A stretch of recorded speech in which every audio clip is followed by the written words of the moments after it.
Iis Dahlia percaya suaminya tak akan selingkuh meski perhatian ke Yuni Shara.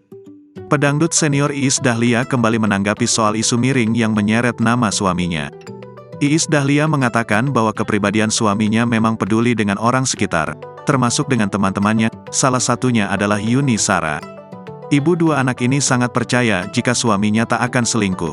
"Laki gue tuh orangnya nggak mudah begitu berpaling," ucap Iis Dahlia, dilansir dari YouTube TRANS7 Official, Selasa, tanggal 29 Agustus tahun 2023. Ibu Devano Danendra ini sangat paham sosok suaminya adalah orang yang peduli dan penyayang. "Kalau papa tuh, jangankan sama Salsa, sama sahabat-sahabat mama dia sayangnya sama," kata Iis Dahlia. Bahkan, Iis Dahlia mengaku tak cemburu dengan sikap peduli suaminya sekalipun dengan teman dekatnya Yuni Shara. Pada kesempatan itu, Iis Dahlia pun menceritakan momen saat suaminya ikut mengurus ketika Yuni Shara sedang sakit. Meski Iis Dahlia tak menjelaskan rinci apa yang dilakukan suaminya ketika sahabatnya itu sakit.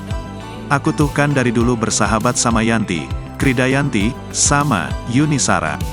Yunet," cerita Iis Dahlia. "Pernah ada satu masa Yuni sakit itu laki gue ikut ngurus," katanya lagi. Iis melanjutkan bahwa suaminya dengan teman dekatnya telah kenal dekat seperti keluarga sendiri. Oleh karena itu, Iis Dahlia tak pernah menaruh curiga kepada suaminya.